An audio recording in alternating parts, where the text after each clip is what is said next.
सो scholarship लेना तो सबको पसंद होता है, बट सबसे बड़ा क्वेश्चन होता है कि क्या ये कंटिन्यू रहेगी या नहीं रहेगी। सो अगर तुम आईएलएम यूनिवर्सिटी में एडमिशन लेने के बारे में सोच रहे हो या फिर तुम्हारा एडमिशन इन प्रोसेस है तो ये वीडियो तुम्हारे लिए है। तो इस वीडियो में मैं बताऊंगी कि आईएलएम में कौन कौन सी स्कॉलरशिप्स अवेलेबल है, एलिजिबिलिटी क्राइटेरिया क्या है, उन्हें अप्लाई कैसे करें, बाद में स्कॉलरशिप कंटिन्यू रहेगी या नहीं रहेगी, एंड जब आप अप्लाई करते हैं तो आपको किन किन बातों का ध्यान रखना चाहिए। तो वीडियो को एंड तक जरूर देखना। बाकी अगर तुम्हें पेशेंस नहीं है पूरा वीडियो देखने का, या फिर अगर तुम्हारे कुछ और डाउट है आईएलएम यूनिवर्सिटी स्कॉलरशिप, किसी और कॉलेज की स्कॉलरशिप या फिर कुछ भी एडमिशन एंड कॉलेज रिलेटेड, तो मेरा व्हाट्सएप नंबर दिया है, आप मुझसे डायरेक्टली कनेक्ट कर सकते हैं। तो सबसे पहले मैं एक बात क्लियर कर देती हूँ कि स्कॉलरशिप आपकी कहाँ अप्लाई होती है। जो आईएलएम यूनिवर्सिटी आपको स्कॉलरशिप देती है वो सिर्फ एकेडमिक फी पे एप्लीकेबल होती है। इसका मतलब कि अगर आप कोई अलग से ट्रांसपोर्टेशन लेते हैं कॉलेज से या फिर हॉस्टल वगैरह अप्लाई करते हैं कॉलेज का, तो फिर उसमें आपको कोई भी मतलब स्कॉलरशिप या फी वेवर नहीं मिलेगा। जो आपका फी वेवर होता है वो जो भी परसेंट का होता है वो आपके सिर्फ और सिर्फ एकेडमिक फी पे ही एप्लीकेबल होता है। नेक्स्ट हम बात करते हैं कि आपको किस किस तरह की स्कॉलरशिप्स मिल सकती है। सबसे पहले होती है मेरिट बेस्ड, जो कि आपके जो भी आपने एग्जाम दिया होगा या तो आप 12th में, एंड अगर आप अंडर ग्रेजुएट प्रोग्राम्स के लिए जा रहे हैं जैसे बीटेक, बायोटेक, बीबीए, बीसीए, तो इनके लिए आपको 12th के मार्क्स वाला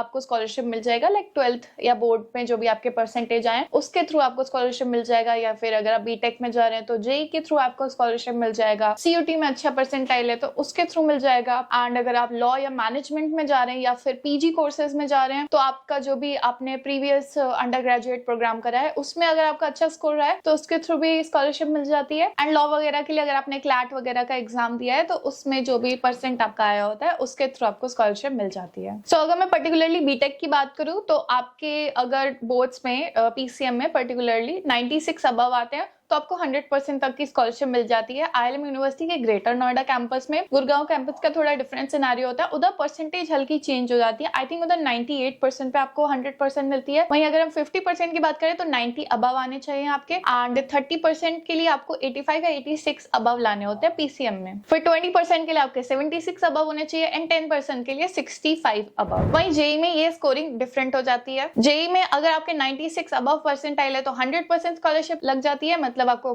कोई भी फीस नहीं देनी है एकेडमिक। अगर हॉस्टल वगैरह ले रहे हो तो फिर उसकी फीस वगैरह देना पड़ेगा, बट जो भी एकेडमिक फी है वो कोई भी नहीं देनी है। एंड अगर जेई में तुम्हारे 86 परसेंटाइल अबव आ जाते हैं तो 30% तक स्कॉलरशिप मिल जाती है। फिर अगर 75 अबव आते हैं तो 20% तक। इसी तरह अब अगर आपके 66% आते हैं तो आपको 25%, एंड 60% आते हैं जेई में तो आपको 10% तक की स्कॉलरशिप मिल जाती है। नेक्स्ट एक दूसरी स्कॉलरशिप होती है जो इसी से मिलती जुलती होती है, जो कि है मेरिट कम मींस स्कॉलरशिप, जो कि अगर कोई स्टूडेंट फाइनेंशियली इतने स्टेबल बैकग्राउंड या इनकम फैमिली से नहीं आते, लाइक अगर आपके फैमिली में आपकी एनुअल इनकम अगर 5 लाख से कम है, 3 लाख से कम है, 8 लाख से कम है, एंड अगर आपका बोर्ड्स में स्कोर 60% या 70% है तो आपको उस हिसाब से फी वेव कर दिया जाता है। उसके लिए आप मेरे से इन डिटेल बात कर सकते हैं व्हाट्सएप पे या फिर डायरेक्टली यूनिवर्सिटी से पूछ सकते हैं। यूजुअली ऐसा होता है कि जो यूनिवर्सिटी वाले हैं वो आपको इतना बताते नहीं है स्कॉलरशिप से रिलेटेड, बिकॉज उन्हें एडमिशन से ज्यादा मतलब होता है। सो आई वुड सजेस्ट, मैं आपको ये सलाह दूंगी कि आप एक बार मेरे से पूछ ले कि अगर आपका इनकम इतना है फैमिली का, या फिर अगर आप इनकम ज्यादा भी है तो भी अगर आपको ये स्कॉलरशिप मिल सकती है या नहीं, या फिर अब हम देखते हैं कि नेक्स्ट स्कॉलरशिप आपको कौन सी मिल सकती है। सो नेक्स्ट हमारे पास स्कॉलरशिप की कैटेगरीज में आती है स्पोर्ट्स स्कॉलरशिप, देन हमारे पास जो डिफेंस वार्ड्स होते हैं, जो भी जवान शहीद हो जाते हैं उनके जो बच्चे होते हैं उनके लिए भी स्पेशल स्कॉलरशिप होती है। 100% तक फी वेव कर दिया जाता है। एंड अगर आप एक गर्ल चाइल्ड है एंड अगर आपकी फैमिली एनुअल इनकम 8 लाख से कम है तो फिर आपको 10% की स्कॉलरशिप मिल जाती है। फिर वहां सिबलिंग वाली स्कॉलरशिप भी होती है, अगर आपका कोई भाई बहन आईएलएम यूनिवर्सिटी में पढ़ रहा है तो उसके थ्रू भी स्कॉलरशिप लग जाती है 10 to 20% की। स्टेट या डोमिसाइल स्कॉलरशिप भी किसी किसी केसेस में अवेलेबल होती है। पर्टिकुलरली अगर मैं स्पोर्ट्स स्कॉलरशिप की बात करूं तो अगर आप कोई ऐसे स्टूडेंट है जिन्होंने इंटरनेशनली अपने कंट्री को रिप्रेजेंट करा है, अब भले ही आप जीते या नहीं जीते, अगर इंटरनेशनल लेवल पे अपने किसी भी लेवल पे इंटरनेशनली आपने खुद को रिप्रेजेंट करा है तो आपको 100% तक का फी वेवर मिल जाता है। वहीं अगर आपने नेशनली कोई पार्टिसिपेट करा है एंड कोई पोजीशन लाया है, यानी आप फर्स्ट, सेकंड या थर्ड आए हैं, तो फिर आपको 50% तक स्कॉलरशिप मिल जाती है। एंड अगर आप लाइक नेशनल्स तक गए हैं एंड आपने पार्टिसिपेट करा है तो आपको 20% तक स्कॉलरशिप मिल जाती है। तो नेक्स्ट हम देखेंगे कि ये सारी स्कॉलरशिप क्या 4 साल तक कंटिन्यू रहती है या फिर इसमें क्राइटेरिया लग जाता है, या फिर ये बस 1 साल तक ही वैलिड रहती है। तो अगर आपकी अकेडमिक या फाइनेंशियल वाली जो मेरिट कम आपकी मीन स्कॉलरशिप है, यानी अगर आपके फाइनेंस इशू की वजह से या फिर आपके जो भी मेरिट के बेस्ड यानी आपकी मार्क्स वाली स्कॉलरशिप है, तो उसके लिए आप आपको यूनिवर्सिटी में जो भी आपका ईयर रहेगा, जैसे आप फर्स्ट ईयर में अभी जाएंगे तो आपको फर्स्ट ईयर में 8 CGPA मेंटेन करके रखना पड़ेगा एंड उससे फिर आपकी नेक्स्ट ईयर भी 50 या 100% तक स्कॉलरशिप मिल जाएगी। 100% के लिए आपको आई थिंक 99 CGPA या फिर 9.5 CGPA मेंटेन करके रखना पड़ेगा। वही अगर आपने स्पोर्ट्स वगैरह स्कॉलरशिप लगाई है तो स्पोर्ट्स के लिए आपको एक्टिवली जो भी स्पोर्ट्स में आपने बोला है कि आप इस स्पोर्ट्स में आपने नेशनली या इंटरनेशनली रिप्रेजेंट करा, आपको वो स्पोर्ट पूरे साल या तो कहीं खेलना पड़ेगा, टूर्नामेंट में जाना पड़ेगा यूनिवर्सिटी के थ्रू, या फिर कोई भी किसी भी लेवल पे आपको अपने आप को उस स्पोर्ट में रिप्रेजेंट करना होगा। एंड आपका जो एकेडमिक्स भी रहेगा वो भी आपको उस पर भी ध्यान देना है। आपको 7.5 CGPA प्लस रखना पड़ेगा एंड अटेंडेंस तो मैंडेटरी होती है, लाइक 75 प्लस अटेंडेंस होनी चाहिए, वरना तो फिर एग्जाम्स वगैरह में बैठने नहीं देते, तो वो तो क्राइटेरिया पूरा करना ही पड़ता है। बाकी जो भी हमारी अदर स्कॉलरशिप होती है जैसे गर्ल चाइल्ड वाली या सिबलिंग वाली या फिर जो डिफेंस वाली थी, तो वो सारी स्कॉलरशिप तो अवेलेबल रहती है, जस्ट आपको अटेंडेंस एंड जो भी आपका मार्क्स वाला क्राइटेरिया है उसे पूरा करना होगा। अब बात करते हैं इतनी सारी स्कॉलरशिप्स हैं तो आपको इनमें से कौन कौन सी स्कॉलरशिप मिल सकती है। तो अब ये तो थी मैं पर्टिकुलरली बीटेक की बात कर रही थी। डिफरेंट जो भी आपका कोर्स होगा उसमें डिफरेंट स्कॉलरशिप क्राइटेरिया होगा, उस हिसाब से आपको देखना पड़ेगा कि आपके लिए कौन सी स्कॉलरशिप सबसे ज्यादा बेनिफिट होगी, क्योंकि IIM यूनिवर्सिटी में आप सिर्फ एक ही स्कॉलरशिप चूज कर सकते हो एक कोर्स के लिए। लाइक मान लेते हैं कि अगर मैं कोई गर्ल चाइल्ड हूँ जिनके फैमिली एनुअल इनकम 8 लाख से कम है एंड मेरे बोर्ड्स में भी अच्छे परसेंटेज आए हैं, और तो मेरे पास दो ऑप्शन होगा, या तो मैं गर्ल चाइल्ड वाली स्कॉलरशिप लगवा लूँ या फिर मैं सिर्फ मेरिट वाली जो मेरी लग रही है, अगर मेरे 90 प्लस आ गए हैं PCM में, वो वाली लगवा लूँ, तो डेफिनेटली मैं ज्यादा वाली पे जाऊंगी। तो उससे रिलेटेड एक बार मेरे को मैसेज करके पूछ सकते हो कि लाइक तुम अपना नेम, अपना डोमिसाइल एंड फैमिली बजट वगैरह एंड आपके जो भी मार्क्स वगैरह हैं आप मुझे एक बार मैसेज कर देना जेई बोर्ड्स एंड सब में, क्योंकि फिर ऐसा भी होता है कई बार कि हमारे जेई में थोड़े अच्छे परसेंट आ जाते हैं एंड हमारे जेई में 30% तक स्कॉलरशिप लग जाती है, बट यूजुअली बच्चों को एक्सपेक्ट नहीं होता है, क्योंकि IIM में आई गेस 30% आपको मिल जाएगा 85 तक। लाइक अगर आपके 75 से 85 के परसेंटाइल है जो कि काफी बच्चों के आ भी जाते हैं, सो उसमें 30% तक लग जाएगा। वहीं अगर सेम मार्क्स आपके बोर्ड में आए तो आपको 20% तक लगेगा। सो ये कंफ्यूजन से बचने के लिए और max to max scholarship avail करने के लिए एक बार गाइडेंस ले सकते हो। अब बात करते हैं आप स्कॉलरशिप के लिए अवेल कैसे करेंगे, उधर अप्लाई कैसे करेंगे। जब आप एप्लीकेशन फॉर्म भरेंगे, जिसके लिए आप मेरे से पूछ सकते हैं कि कैसे करेक्टली भरें, बिकॉज ये काफी इंपॉर्टेंट पार्ट हो जाता है। एक और स्कॉलरशिप लगती है जो कि होती है स्टूडेंट रेफरल स्कॉलरशिप। अगर आप किसी ऐसे स्टूडेंट को जानते हैं जो वहाँ ऑलरेडी पढ़ रहा है एंड जो नए मेरे चैनल पे, उन्हें बता दो कि मैं खुद IIM यूनिवर्सिटी की स्टूडेंट हूँ, बीटेक कर रही हूँ। सो लाइक अगर तुम मेरे जैसे किसी स्टूडेंट से कॉन्टैक्ट करते हो तो फिर जो तुम्हारी एप्लीकेशन फी है एंड सीट लॉक करने वाली फी होती है, जो कि आपकी अकेडमिक फी के अलग लगती है, वो अलग से पैसे लगते हैं, वो काफी हद तक कम हो सकते हैं। एंड जो बच्चे इन स्कॉलरशिप्स के थ्रू जाते हैं उन्हें प्लेसमेंट वगैरह में भी थोड़ा अलग सपोर्ट मिल सकता है। सो उन सब के लिए तो मेरे से एक बार कनेक्ट कर सकते हो। एंड टू बी ऑनेस्ट मेरी एडवाइस ये रहेगी कि एक बार मैक्स टू मैक्स तुम अपने यूनिवर्सिटी के ब्रोशर पे भी जाके देख सकते हो कि तुम्हें कौन सी स्कॉलरशिप बेस्ट लगनी चाहिए। एंड जो एप्लीकेशन भरने का टाइम होता है उसमें करेक्टली अपने मार्क, अपना नेम एंड कुछ भी गलत मत भर देना, बिकॉज अगर वो रॉन्ग हो गया फिर बाद में आपको डॉक्यूमेंट वेरिफिकेशन के टाइम में प्रॉब्लम हो सकती है एंड फिर उससे आपकी स्कॉलरशिप के टाइम में भी प्रॉब्लम लग सकती है। सो ओवरऑल अगर मैं एंड में बताऊं कि मैंने क्या बोला एंड क्या तुम्हें इंपॉर्टेंट बातें सब में ध्यान रखना चाहिए, तो अगर तुम IIM यूनिवर्सिटी में जा रहे हो, स्कॉलरशिप चाहिए तो सिर्फ एक ही स्कॉलरशिप ले सकते हो, तो मैक्स वाली देखना सारी स्कॉलरशिप्स में कि मैक्स वाली कौन सी है। और ये जो स्कॉलरशिप होती है ये मोस्टली आपके एकेडमिक फी के ऊपर ही एप्लीकेबल होती है, तो हॉस्टल चार्जेस, ट्रांसपोर्टेशन, बाहर मेस का खाना या कुछ भी आप उसमें एप्लीकेबल नहीं होती है। एंड ये जो स्कॉलरशिप अप्रूवल होता है वो यूनिवर्सिटी के वेरिफिकेशन के बाद ही होता है। सो आपको पहले अप्लाई कर देना एंड एप्लीकेशन के बाद ही अगर आपका क्राइटेरिया सेम होगा तो फिर आपका आसानी से अप्लाई हो जाएगा।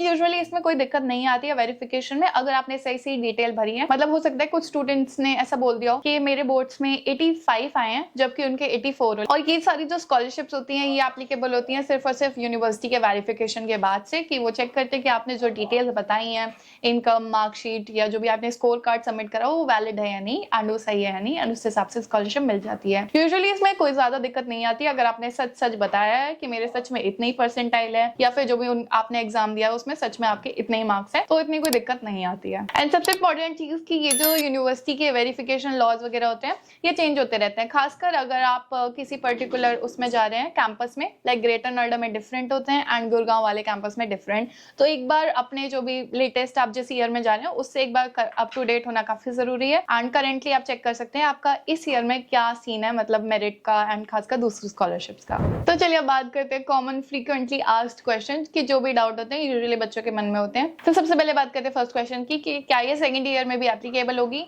तो यस, अगर आप जो भी क्राइटेरिया है उसे मैच कर देते हैं, अटेंडेंस क्राइटेरिया, मार्क्स क्राइटेरिया, तो ऑफ कोर्स सेकंड ईयर में भी एप्लीकेबल होगी। सेकंड क्वेश्चन यूजुअली बच्चे पूछते हैं कि क्या हमें 2 स्कॉलरशिप मिल सकती है, क्या हम 2 के लिए अप्लाई कर सकते हैं? तो नहीं, ऐसा नहीं होता। यूजुअली तो ऐसा नहीं होता है, मतलब कि आपको एक ही चूज करनी पड़ती है ऑलमोस्ट हर कोर्स में। अब बात करते हैं कि अगर मेरे मार्क्स थोड़े कम आ गए फर्स्ट ईयर में, तो क्या सेकंड ईयर में थोड़ा स्कोप रहता है, क्या कुछ बात हो सकती है? तो यूजुअली ऐसा नहीं होता। आपको जो मिनिमम मार्क्स वाला क्राइटेरिया है वो मैच करके रखना चाहिए, तभी आपको बिना किसी प्रॉब्लम के नेक्स्ट ईयर में भी आपको स्कॉलरशिप वाली प्रोसेस आपका आगे बढ़ता रहेगा। अब बात करते हैं मेरे पर्सनल एक्सपीरियंस की कि मैंने कैसे अप्लाई करा था और मुझे कौन सी स्कॉलरशिप मिली थी। तो मेरे डैड डिफेंस में है, तो मुझे डिफेंस वाली 10% स्कॉलरशिप मिल रही थी। एंड मैं स्पोर्ट्स में भी पार्ट लिया था, मतलब मेरी पोजीशन नहीं आई थी बट नेशनल्स में पार्ट लिया था, सो मेरे को उसके थ्रू भी 25% मिल रही थी। एंड मतलब ये मुझे अभी पता चला है, उस टाइम नहीं बताया था मुझे किसी ने, बिकॉज मैंने जैसा बताया कि यूजुअली जो भी यूनिवर्सिटी वाले लोग होते हैं वो इतना स्कॉलरशिप पे ध्यान नहीं देते हैं। वो आपको बेसिक बोर्ड्स में अगर बहुत ज्यादा अच्छे नंबर आए होते हैं, 50-100% स्कॉलरशिप,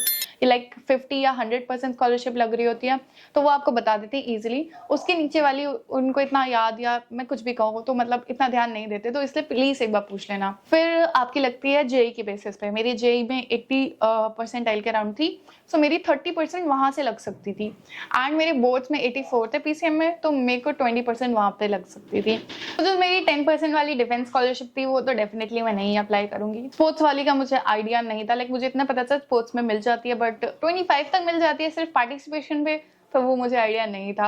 एंड वो मेरे को जेई का भी इतना नहीं बताया था, लाइक मैंने जेई की परसेंटाइल बताए जिनके थ्रू मैंने एडमिशन लिया, एंड उन्होंने कहा कि नहीं इतना कुछ खास नहीं है, आप बोर्ड्स के थ्रू वाली स्कॉलरशिप ही ले लो। तो फिर मैंने बोर्ड्स के थ्रू 20% वाली स्कॉलरशिप अवेल कर ली, बट मुझे पता होता तो अभी तक मेरी 30%, 25% तक लग सकती थी। बट कोई बात नहीं, ये गलती तुम मत करना, तुम मेरे से एक बार पूछ लेना, बिकॉज अब तो मैं काफी एक्सपीरियंसड हो चुकी हूँ कि जो अच्छा हो सकता था वो नहीं हुआ, एंड जो बेटर हो सकता था वो भी मुझे पता है। सो उसके लिए तुम एक बार गाइडेंस ले सकते हो, खासकर ओरिएंटेशन एंड डॉक्यूमेंट वेरिफिकेशन के टाइम वाला। सो ये था मेरा एक्सपीरियंस। बाकी डॉक्यूमेंट्स में इतना कुछ आपको वेरीफाई करने की जरूरत नहीं होती। जो भी आपने, अगर आपने एग्जाम के बेसिस वाली लगाई होती है मार्क्स के, तो वो आप मार्कशीट, स्कोर कार्ड वगैरह दिखा सकते हैं। जेई वालों के लिए मैं बता दूं कि अगर आपकी लास्ट ईयर अच्छी परसेंटाइल थी एंड इस ईयर थोड़ी कम हो गई है, तो आपको इस करंट ईयर वाली ही मानी जाएगी, आपको लास्ट ईयर वाली से स्कॉलरशिप नहीं मिल पाएगी, आपको करंट ईयर वाली से ही अप्लाई करना होगा। एंड बोर्ड्स वगैरह के लिए आपको बोर्ड्स की मार्कशीट रेडी करनी होगी, वो बाद में ही जरूरत होती है। आपके अभी काफी बच्चे बोलेंगे मार्कशीट आई नहीं है, तो जो भी आपका स्कोर वगैरह आया हुआ था आप उसे दिखा सकते हैं। वैसे जो ये वेरिफिकेशन प्रोसेस होता है मेन, वो कॉलेज खुलने के बाद होता है ओरिएंटेशन के दिन, तो तब तक तो आई गेस मार्कशीट आ ही जाती है। बाकी अगर आपका क्लैट वगैरह या फिर जो भी आपने अदर एग्जाम्स दिए हैं, अगर आप पीजी कोर्सेज में अंडर ग्रेजुएट के थ्रू जा रहे हैं, तो वो भी आप अपने मार्कशीट या स्कोर कार्ड या जो भी मतलब कुछ वैलिड प्रूफ दिखा सकते हैं, उसके थ्रू हो जाएगा। एंड जो लोग स्पोर्ट्स वगैरह की स्कॉलरशिप ले रहे हैं या फिर वो एक्स्ट्रा करिकुलर वाली भी है, लाइक अगर आपने कहीं और किसी और नेशनल इवेंट में पार्टिसिपेट किया है, दूसरे स्पोर्ट्स में नहीं दूसरे कल्चरल इवेंट्स में, तो उसके लिए आपको वहाँ का सर्टिफिकेट वगैरह दिखाना होगा। So that's all for this video. I hope आपको वीडियो अच्छी लगी हो, एंड IIM यूनिवर्सिटी में स्कॉलरशिप प्रोसेस एंड स्कॉलरशिप से रिलेटेड जितनी भी बातें हैं आपको वो सारी क्लियर हो गई होंगी। फिर भी कुछ डाउट रह गया, फिर भी कुछ पूछना है, college related, admission related, university related या कुछ भी डाउट है, तो मेरा व्हाट्सएप नंबर दिया है, आप डायरेक्टली मेरे से कनेक्ट कर सकते हैं। मैं ऑलरेडी काफी बच्चों की हेल्प कर चुकी हूँ, उनके डाउट्स क्लियर कर चुकी हूँ, एंड उनके एडमिशन प्रोसेस को भी और सिंप्लीफाई कर चुकी हूँ। तो आप भी ऐसे कर सकते हैं, आपको जस्ट एक मैसेज करके हेलो बोलना है। एंड फिर अगर आप यूनिवर्सिटी में आ रहे हैं, अगर आप मेरे कॉलेज में आ रहे हैं, तो फिर तो भाई हम बाद में जाके मिल भी सकते हैं, बट अगर आप दूसरे कॉलेजेस में भी जा रहे हैं तो फिर भी ऑल द बेस्ट। एंड अगर आपको कुछ भी डाउट हो तो आप मेरे से कभी भी व्हाट्सएप पे पूछ सकते हैं।